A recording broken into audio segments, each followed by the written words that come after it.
Hello, everyone, and welcome to another thought-provoking episode of Full Throttle here on Unprecedented TV, where we dive head-on into the challenges facing British drivers and much more besides.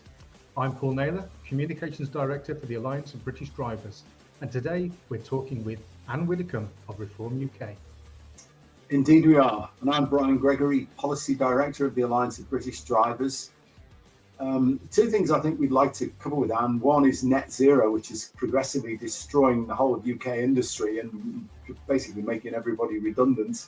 And the other thing is the way that road safety is being weaponized and used as another way of basically driving the economy and economic activity into the ground.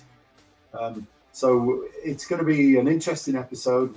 I'm sure we'll cover quite a few topics, but it might be a bit ad hoc at times. Nothing wrong with that. No, absolutely not. So, welcome, Anne. Thank you very much. Hello, Anne. Hello. It's been a long time since I've seen Anne, so I was on tour with Anne just before lockdown. We went to various provincial theatres. I helped Anne to sell a few books. Rather memorably, one, Anne, I don't know if you remember this one, but Nigel Farage's mother came along to one event, and I managed to upsell an extra book for Nigel. So, it's lovely to see you. Arriving. Yes. Yeah. Okay, so go on, Brian. You lead the way on this. Well, basically, as I said before, net zero is probably the most pernicious piece of legislation that's ever been passed, and the effect it's having on UK industry is absolutely disastrous. And of course, as industry spirals downwards, so do employment prospects, and so we're just in a death spiral, which is being accelerated by the Chancellor trying to tax all economic activity out of existence. And I guess that must be a major concern for Reform UK and for everybody that lives in the country. Well, the thing about net zero is it's wholly disproportionate. I mean, the UK contributes less than 1% of the world's carbon emissions, whereas places like China and America, account for over 40%. So, I mean, it's quite pointless. Yeah. And what we're being asked to do is to penalise our citizens, to demand that they have more expensive boilers and buy electric cars, in order to really reduce what is a negligible contribution anyway. So it's completely disproportionate. Yeah. And that is why Reform says, well, it will just scrap the target for net zero, and it will save billions of pounds by doing that. Now, absolutely. The other thing about net zero is that we're not self-sufficient in energy. We import energy. Now, I believe that if a nation is to be truly sovereign, it's got to be self-sufficient in three things. The first is the obvious one, which is defence. Well, we're not. Yeah. We'd have difficulty standing to, quite honestly. The second is basic foods, and we're not, because we're paying farmers not to farm. And of course, the third is energy, and we're not self-sufficient there either. And my belief is that we need, if we're Britain to be a truly sovereign state, we need to aim for self-sufficiency in all those three areas. And that means, I'm afraid, not just depending on wind, which only really works when it's windy. Not just depending on wind, not just depending on solar panels, but rather that we use our own energy reserves, of which we have a lot out in the North Sea, and also underground, of course. And then there's always, on top of that, there's always fracking. Now, I don't want to go back to dirty air and complete dependence on fossil fuels. I don't want to do that. But I do want to get a much healthier mix, and I do want us to be self-sufficient, and that means using what we've got, whether it's politically correct or not. Yeah, absolutely. I mean, I think that one of the things that's lost in all this when people start talking about carbon dioxide emissions, Anne, is yes, we might produce 1% of global man-made CO2 emissions, but man-made emissions are only about 3.5% of the total. So there's a huge overwhelming proportion of natural emissions over which we have no control. So we can cut our emissions to the bone by offshoring all our industry, but the effect it will have on the climate is negligible. Even the IPCC admits that even if everybody were to adopt net zero tomorrow, the impact by 2100 would be 0.2 of 1 degree Celsius. And our contribution to that would be 1% of 0.2 of a degree Celsius, so 2/1000ths of a degree. Well, the global satellite measurements go up and down by 0.5 degree in a month. So you wouldn't even know whether your 0.002 of a degree is actually being contributed or not. It's complete madness. I think the problem is that the whole argument about global warming has now been hijacked, and it is treated as gospel, whereas no science is ever gospel. What is told today very easily be changed tomorrow in the light of new discovery. Okay. But there's a huge amount of money now invested in climate change and research departments and all the rest of it. And it's not in anybody's interest, really, to query it. And of course, if you do query it, you're called a climate denier and all that nonsense. Now, I have no doubt that, the Earth is warming. It's warmed and cooled throughout its existence. Yes. But the idea that we in this country can do anything to stop that warming is just rot. You might as well chuck a sugar cube in Loch Ness and say, "Oh, look, I've sweetened the waters." Yeah, spot on. That's exactly what I argue every time. Yeah, it is. Yeah, and when you try to reason with the politicians that support these policies, they can't counteract logical arguments, so they just adopt sort of an approach of ad hominem insults and bluster, as we've seen from our great and glorious Energy Secretary, Mr. Miliband. Because recently Lee Anderson asked him about contribution to carbon dioxide emissions, and he didn't even know that it was only 1% of global man-made emissions that the UK produces, not total emissions. So yeah, I mean, people have just quite blindly signed up to this agenda. Yeah. But I think what is happening now is the public's getting wise, and the public hasn't been wise. Quite honestly, it's gone along with it. It's a jolly good idea to combat global warming, plant a few more trees and do all these wonderful things. But then, of course, when it starts hitting their own pockets, when they've got to buy the type of car they don't want to buy, when they've got to install the sort of boiler they don't want to install, when they suddenly realize the huge amount of money that is being taken in our taxes to do all of this, then suddenly they're willing to query it. Everybody supports climate change measures as long as they don't have to pay the bill. Well, exactly. But I mean, I think they've now got something else as well. They've got a party that actually dares to say, no, this is all rot, and we're going to change this.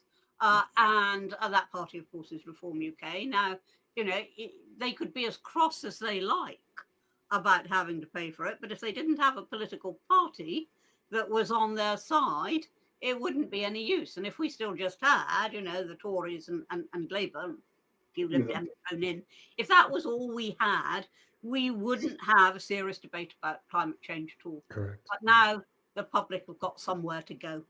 Yeah. I mean that's been a big change, hasn't it? George Galloway comment about the existing parties being two cheeks of the same bottom is actually very apt. Not many people like, but it's pretty accurate. I think what's happened is theology, but it's two peas in a pod. I prefer. Yes, exactly. Yes, probably but more. They are. No, but they are. I think moving away from a two-party system to effectively a three-party system, or to be honest, a one-party system, because the other two, they're failing massively.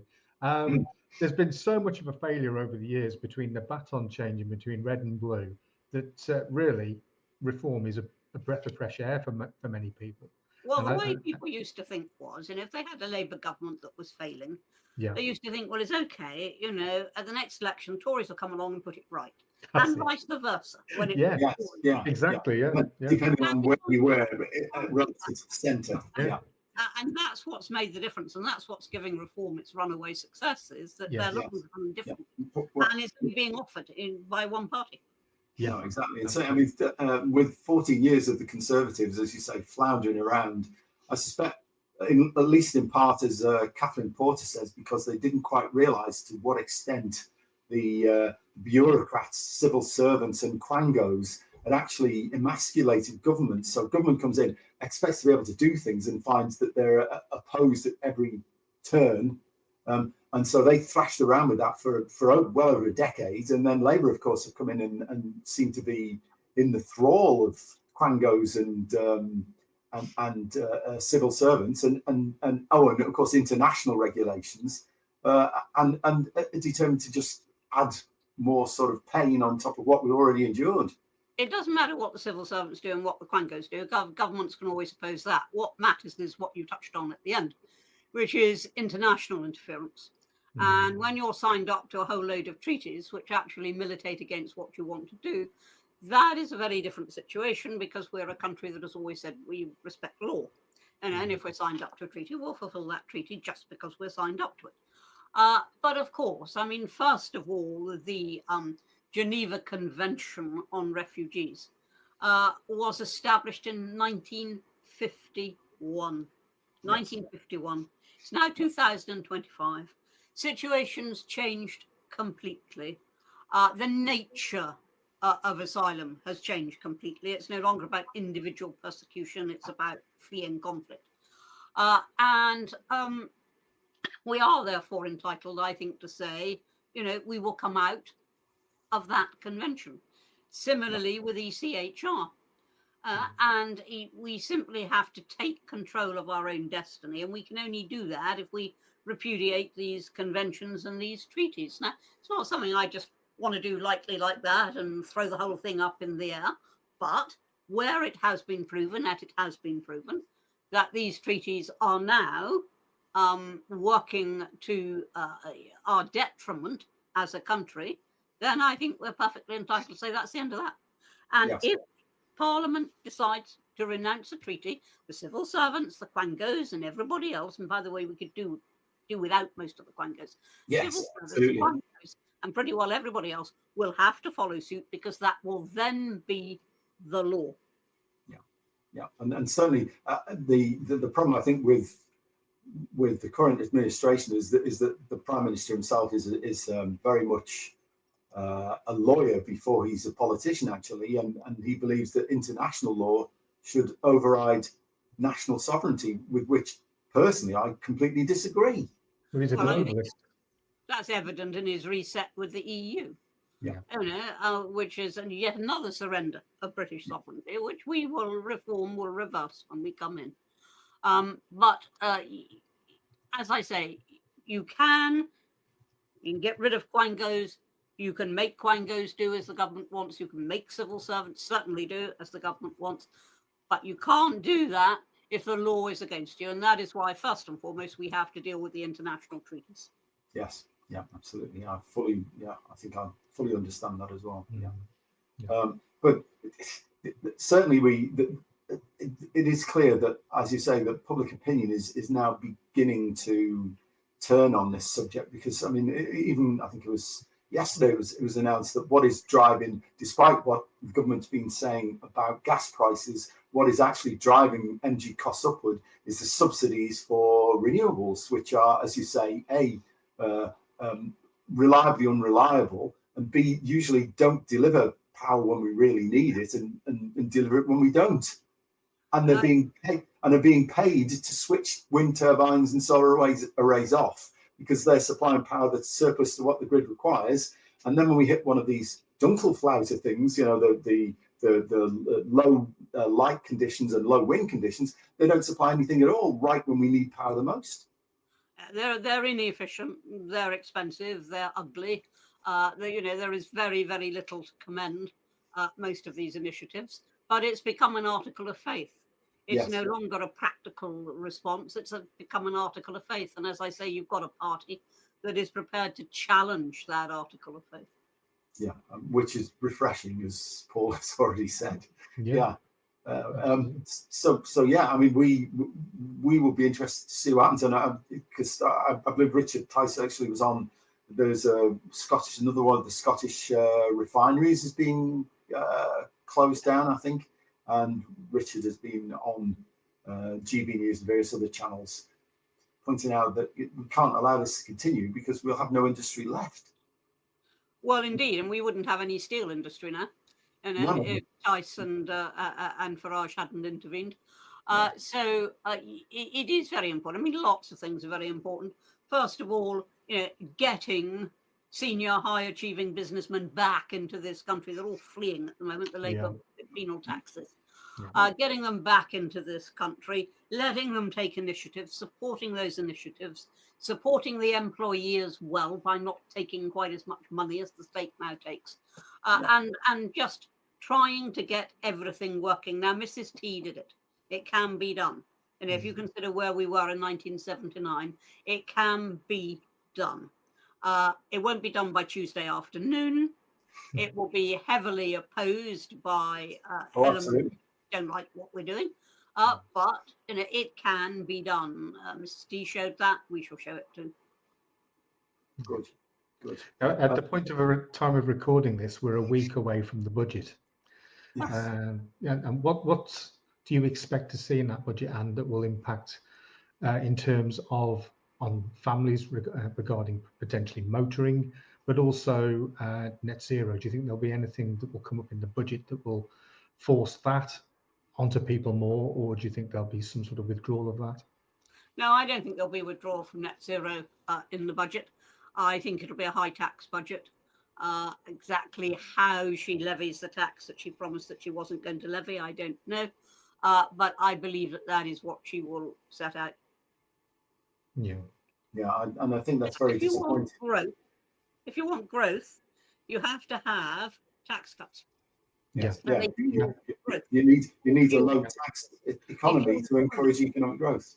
So put more money in people's pockets, absolutely. Yeah. Well, they fuel employment, they fuel spending, which in turn creates employment. Tax cuts create growth. Now, there isn't an economist in the world who will disagree with that basic statement.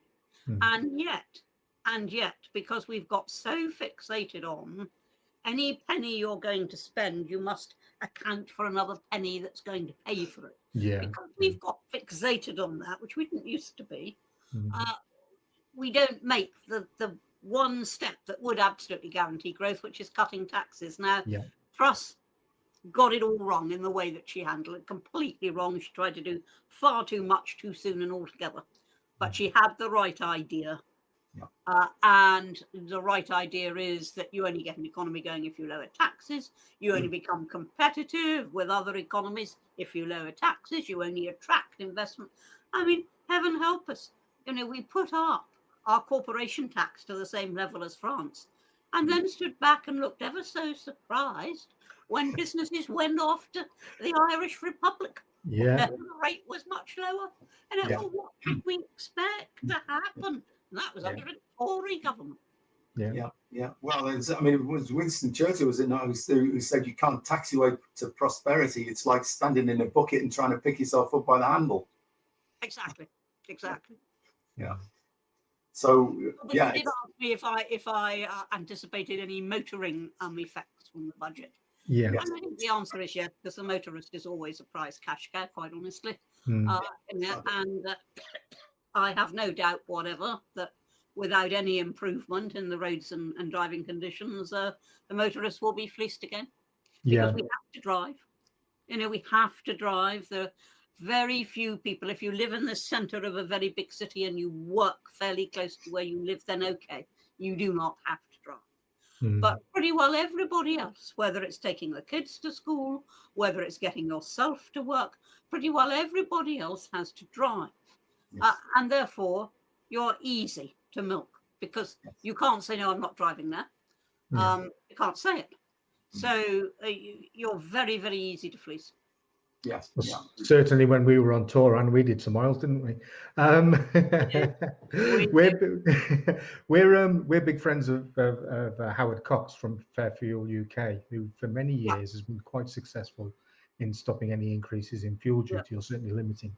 I think even Howard, when we last spoke to him on this show, was somewhat skeptical about what will happen in the budget regarding fuel duty. So we're expecting the motors to be hit at least in that way, whether or not there's new taxes that come along with it as well. But even electric vehicles are now being taxed beyond what they were originally said were going to be taxed. So no motorist is safe from this government. No, absolutely not. No.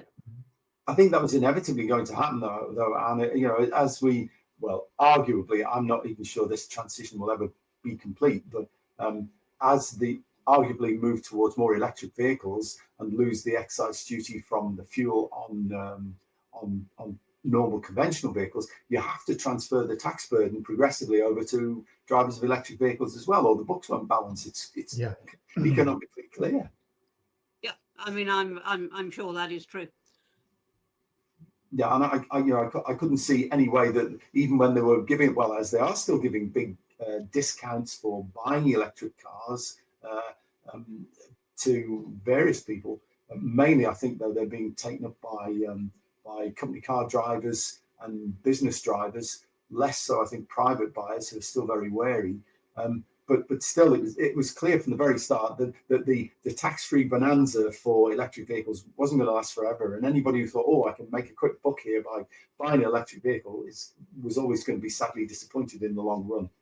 Yeah. Yes, I mean, I think that's economic, fact of life.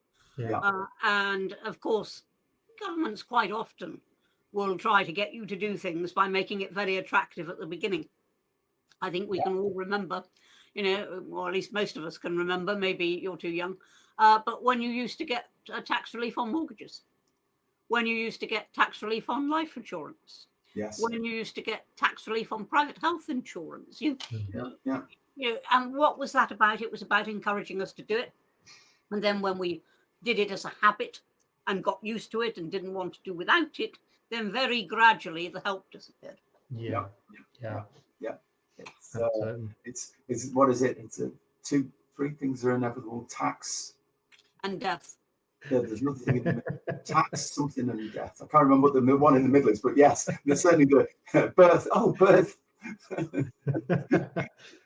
I used to put together the birth, marriages, and death. Yeah. So yes, it's a fact of life.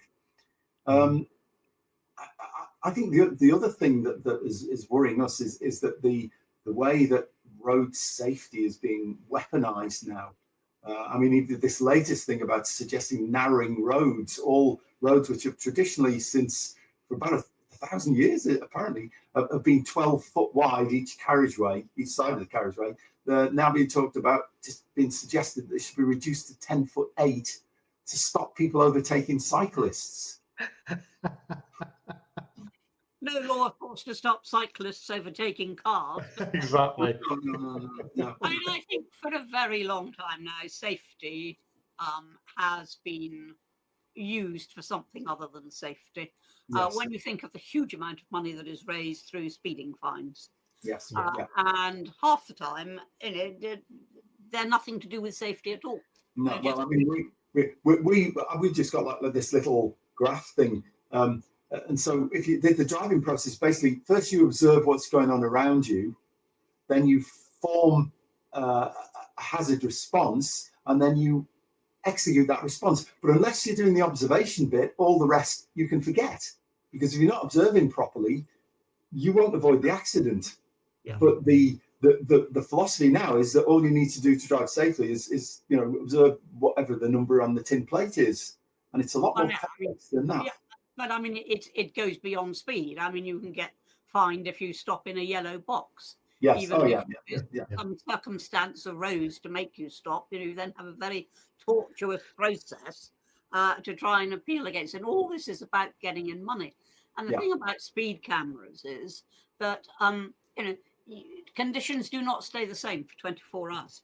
So it may be entirely sensible to have a 30-mile-an-hour limit during busy times, but then people on a Sunday afternoon can cruise along at 50 and pose no hazard to anybody. It's an inflexible situation, and I think we need to get back to seeing speed restrictions as safety projects, not as cash raising projects, which they are. Quite right. They make a fortune from them.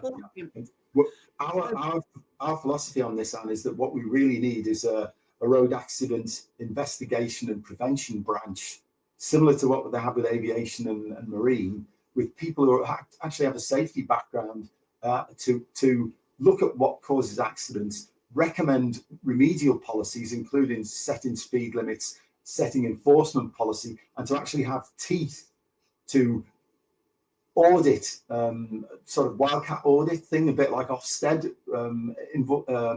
speed camera partnerships, to make sure that what they're doing is actually fair and that the objective is really casualty reduction and not revenue generation. Yeah, agreed. Yeah. I think Anne's raised a very valid point with it in terms of having variable speed limits throughout the day, depending on the driving conditions.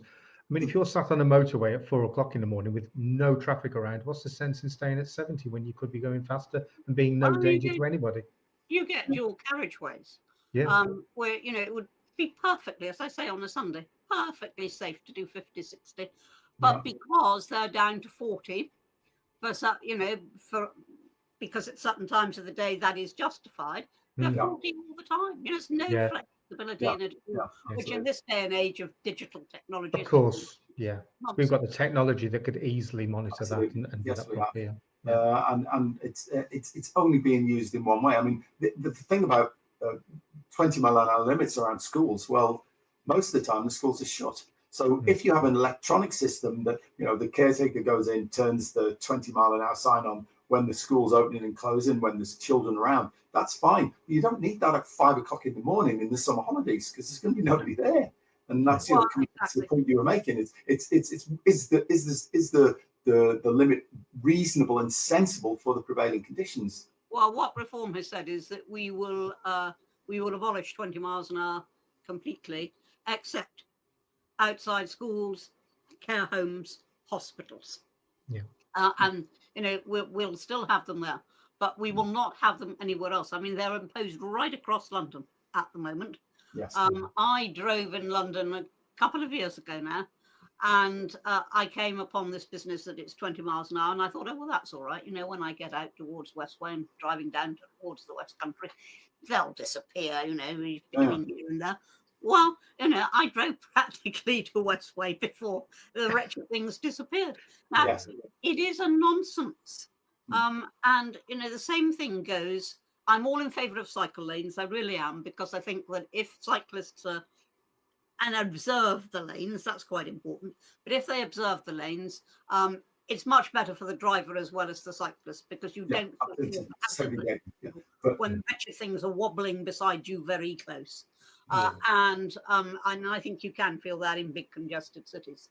But we've now, and that was fine as a safety measure, but it's no longer really a safety measure. It's now used to promote cycling, to discourage the motorist. Suggestion. You know, and to detract road space from other road users. Exactly. And if you look at the Park Lane thing, I mean, it's hardly ever used, the Park Lane cycle lane, and all the traffic is jammed into one lane. So you're creating congestion, creating emissions, creating frustration and delays, and wasting economic time. Well, I used to live in Shropshire, and in Shrewsbury on the ring road in and out of Shrewsbury now, they've put a bus lane in the middle of the road, which already has proven to have delayed emergency vehicles from a nearby ambulance station from being able to get to accidents. So crazy decisions are being made still. And I agree with what you said, and cycling lanes, great when they're sort of putting cyclists in one part of the road, and as a precautionary thing. But when they are putting cycle lanes in above and beyond what's common sense, they really do need to be questioned. But the objective is ideological. It's not to do with road safety. It is to make driving unpleasant, road use unpleasant for motorised road users. So they think, oh, blow this, I'll catch the bus or whatever. Well, most of the things that we've talked about today are aimed at getting people off the road. Pure and simple, get drivers off the road. But of course, I think Charlotte can show this the net zero slide from Absolute Zero that you put up yesterday, Charlotte.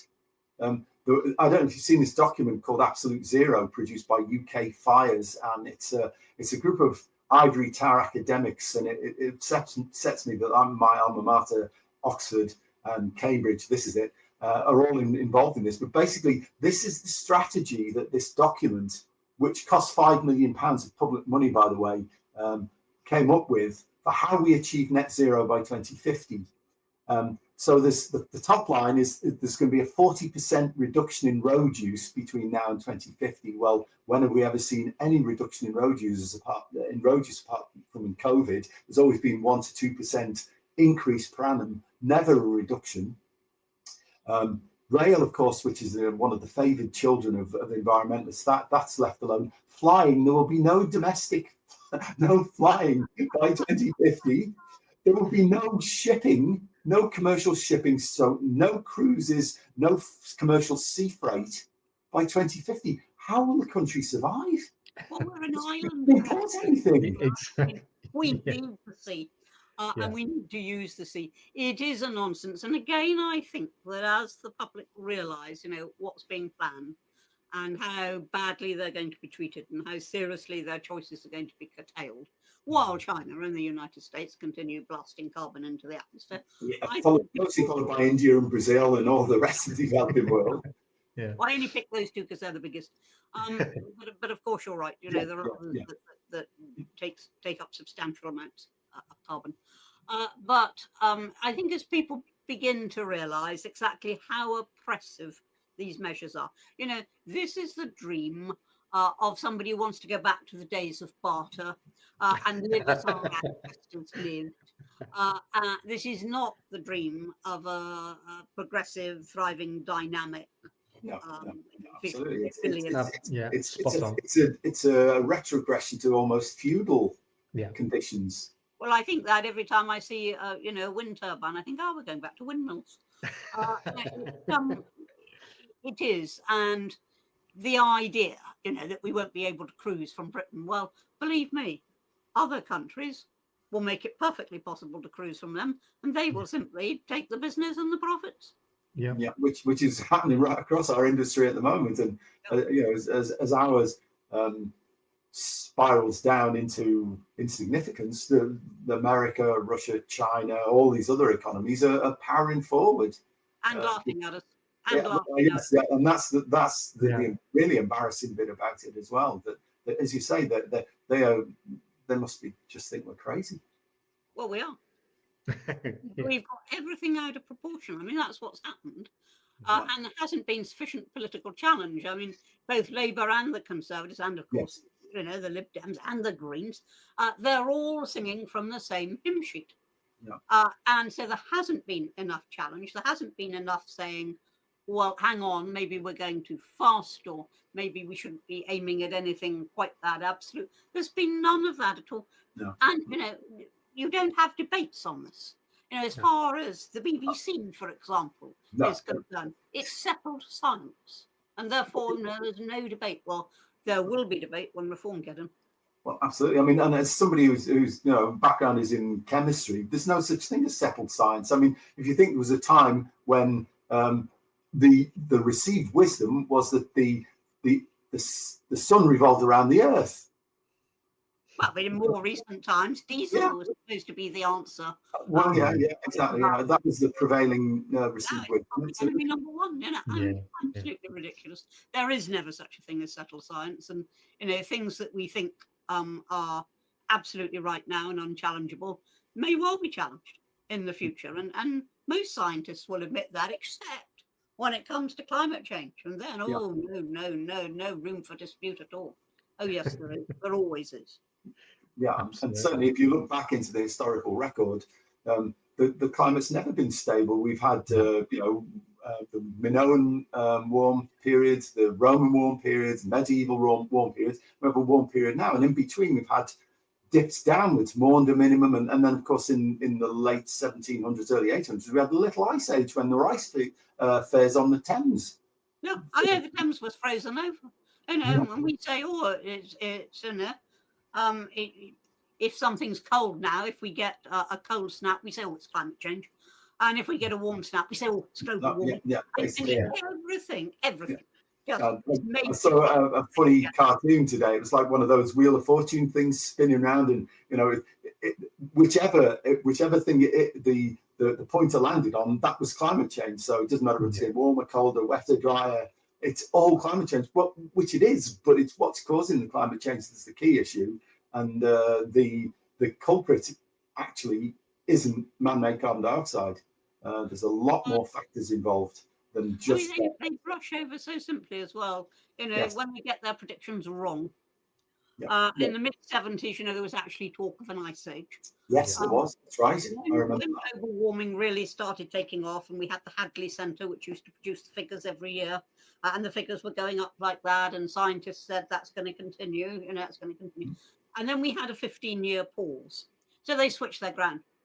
And so now the Hadley Centre figures being gospel, they said, oh, well, of course, there are other measurements which you can use to show that warming has continued. And quite suddenly the Hadley Centre. And it is when people shift the grounds of their argument that you really have to query, are they being honest and objective, or are they pushing an agenda? And I think because of the amount of money that's tied up in it, too many, not all, I wouldn't libel everybody, but too many are pushing an agenda.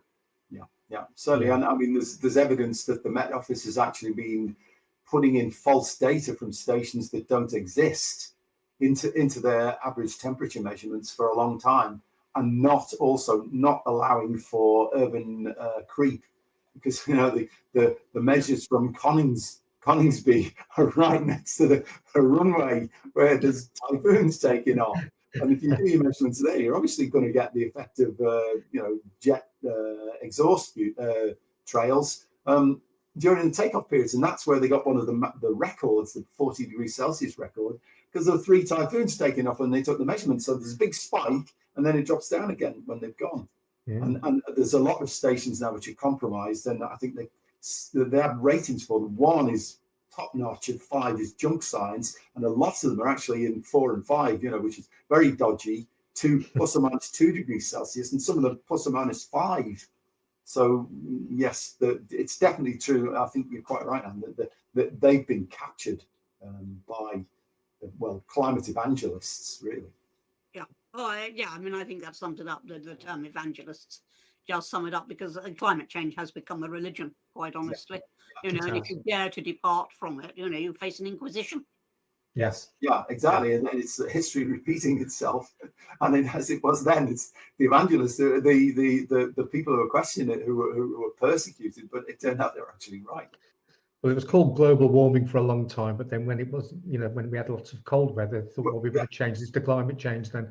And as Anne's pointed out, you can't lose them, because anything. You can't, exactly. Yeah, exactly. I think I'm right in saying, Brian, that we're coming out of we're warming as a planet. We actually go back and look at the historical record. Yeah, something called the Pleistocene Ice Age, and we started to come out of that at the time when we started doing instrumental measurements in the late 1700s, early 1800s. Exactly. And that actually was probably one of the coldest periods in the last 10,000 years. So it's only one way the temperature is going to go then. Well, unless it's going to go the other way. And if it goes the other way, we're in deep trouble. We're getting the full-scale ice age, and that's not going to be good. So as we always say, the climate is changing, but it always has done and always will. So, absolutely. Just accept it. And the key thing we need to do is adaptation, not adaptation, because we can't really mitigate it. We can't affect what the climate's going to do. All we can do is mitigate, is adapt to the consequences. Yeah. Well, exactly. That was very much Nigel Lawson's argument. Yes, very much so. Trying to make the climate do the thing that it's not naturally doing, adapt humanity to what it is doing. Which is what we've done all through history until the last sort of 50 years or so, really. I think we've covered quite a lot of quite useful ground here. Were there any other areas that you felt that we should maybe touch on, Anne? I think you were talking about civil liberties earlier. Oh yes. I mean, this is a big one for us. Digital ID, because we have the ABD is a not-for-profit limited company, and we are being pressured, because we're 2 of the directors, to actually register for digital ID just because we're directors. Well, the whole thing around this is very oppressive, and it's very much, to me, the sort of Soviet style command and control philosophy, trying to get the government trying to get it's fingers into everything that people do and interfere, when actually what we want is the opposite. We want light touch, we want a small state, and we want people to be enabled to live their lives without feeling like they've got the Stasi staring down behind them. We might have the first area of very slight disagreement. Now, I am not wedded to digital identity cards. I am wedded to the idea that we should have ID cards, even if only for a limited period. You can have a sunset clause and say that after 5 years they cease, because I know that they would help us tremendously in the fight against illegal immigration. They would help tremendously in the fight against various crimes. And they also, they have benign effects as well. It's easier to identify bodies if you've got ID. And I draw a parallel with CCTV. Now, I was in government at the time, and there was huge resistance to CCTV, and everybody said, it's the spy in the sky. It's going to film citizens going about their lawful occasions. Oh, no, no, no. And a lot of councils refused to have it. And then we had those pictures all across our television screens of the abduction of little Jamie Bulger, who was subsequently murdered. And suddenly everybody saw what the point of these cameras was. We couldn't meet the demand. It just exploded. And of course now, everybody has it on their doorbells and, on their car dashboards, and we've got it everywhere. And we accept it because we understand its purpose.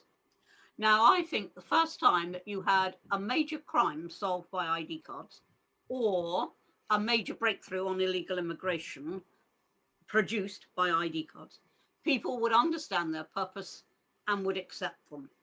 But I would be perfectly happy, because I do understand the civil liberties fears about these things. I would be perfectly happy to say it needn't be digital. And crucially, we can put in a sunset clause. You don't have to have it forever. Yeah, I think it's a point when we have to examine what we've got. But I mean, I say this, I go to countries where you have to carry some form of identity with you. Now in France it is, it's a proper identity card, and in Germany. But hang on, let me get this one out.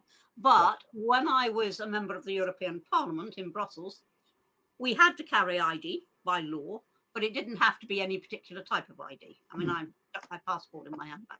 Nobody ever asked for it. Nobody ever asked for it. That's not the point of it. It's not to run around saying papers, please, a la 1940s. It's not that at all. So there is a slight measure of disagreement between us, but I'm always prepared to, try and soothe people down by saying, well, let's just try it for a while. I mean, certainly, I carry my driving license around with me, obviously, most of the time now, because it's quite easy to carry. But it's the concern about mission creep, really. And the people. I mean, it's at the moment it's in the conspiracy theory area, but this idea of central bank digital currency and being able to bring in a social credit system linked to your ID, be it digital, as in places like China, is just abhorrent. That you can be turned into a non-person at the flick of a switch, and that's I think. That. I mean, I think any version that comes out of a British government, bearing in mind we have a democratic system, we have an opposition, and we have all the rest of it, and we have the rule of law. Bearing in mind all of that, I think that it would be manageable. As I say, I'm not wedded to any particular system, and I'm quite happy to make it on a temporary basis. But I am not going to say that I am in principle opposed to ID cards, because I actually think they could be benign. Well, the collection of people's data digitally. I not long come back from Croatia, and on the way back from the cruise terminal, we had to give our digital fingerprints and have a photo taken that then sits with your passport record, because we are no longer members of the European Union in the way that we were. So that is a form of digital ID, and I think as long as it has limited use rather than is all-consuming, then I don't really have a problem with it. And I like the idea of what you said, Anne, whereby it might have, say, a 5-year trial period, and then if it's not working, it's scrapped. But again, if it went some way to solve something similar to what happened to young Jamie Bulger, well, then it's going to get a lot of public support. So yeah, it ought to be treated as a trial period rather than this is life from now on.